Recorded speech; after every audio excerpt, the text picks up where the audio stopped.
Kapag pinitas mo ang prutas na ito, ay makikitang may tutulo agad na puting dagta dito. Kinokolekta nila ito dahil ito raw ay isang liquid gold. Maaari rin itong makuha mula sa dahon o tangkay ng puno. Pero kailangan ng matinding pag-iingat sa pagkuha dahil sa oras na dumampi ito sa balat mo, maaaring magkaganito. At hindi lang ito ordinaryong dagta dahil isang mahabang kasaysayan at maraming paniniwala ang bumabalot sa punong pinagmumulan nito. Hindi lamang sa ibang bansa, kundi maging dito sa Pilipinas, kung saan mayroon pala tayong sariling version nito. At alam nyo bang ang dagtang ito ay mayaman sa phycin, isang enzyme protein na nagkakahalaga ng aabot sa $3,365 o mahigit 197,000 pesos kada 250 grams. Ang mahal, diba? Ito ang halamang fig o Ficus carica.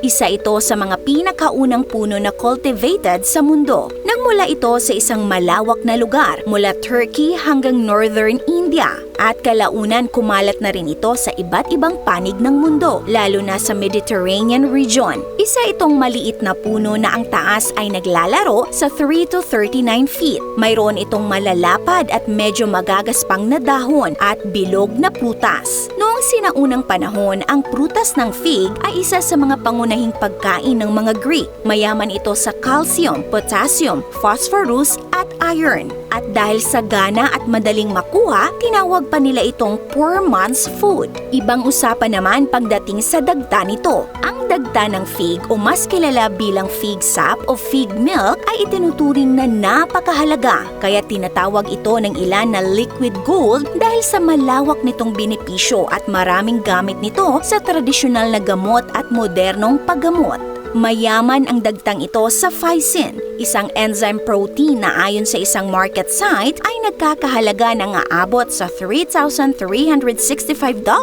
o mahigit 197,000 pesos kada 250 grams. Linawin lang natin, ang presyong ito ay para sa finished product na phycin at hindi po ang mismong dagta ng fig tree. Ang nagpo-produce ng produktong phycin ay mga pharmaceutical companies. Bale, ine-extract nila ang phycin mula sa dagta ng fig tree through purification and isolation. Madali lamang makuha ang fig sap. Pumitas ka lang ng prutas o dahon nito at agad natutulo ang maputing dagta at ready na itong kolektahin agad. Ang dagta kasi na ito ay bahagi ng natural defense mechanism ng puno. Tumutulong na protektahan ito mula sa mga peste, sakit at impeksyon. Ang pagiging sticky nito ay nagsisilbing selyo o natural bandage sa nakat na bahagi para maiwasan ang karagdagang pinsala. Gayunpaman, kailangan ding mag-ingat sa pagkuha nito dahil maaari itong magdulot ng pangangati at pamumula kapag direktang dumikit sa balat. Sa kabila nito, kapag ginamit ng tama ay may mga benepisyo pala ang fig sap sa balat natin. Sa Biblia mismo, binanggit ni Propeta Isaiah ang fig bilang gamot sa pigsa. Bukod dito, sa Iran, matagal na itong ginagamit bilang tradisyonal na pang-alis ng kulugo. Ang paggamit nito ay naitala pa noong 10th century. Noong 2013, nagsagawa ng isang case study upang suriin ang bisa nito. Kumuha ang mga researcher ng dagta mula sa murang dahon ng fig tree at inapply ito sa kulugo. Isang patak bawat araw sa loob ng 10 araw. At pagkalipas ng 24 days, tuluyang nawala ang kulugo. Sa pag-aaral na ito, nadiskubre rin nila ang mga partikular na therapeutic effects ng fig sap, kabilang ang pagpapababa ng blood sugar, pagpigil sa paglaki ng cancer, at paglaban sa mga parasite. At alam nyo ba na mayroon ding fig tree na native sa Pilipinas? Ito ay ang Ficus nota na mas kilala natin bilang tibig. Mas matabang ang prutas nito kumpara sa ibang fig species, kaya kadalasan ay nilalagyan ito ng asukal o cream. Ang mga dahon naman nito ay ginugulay sa ilang lugar.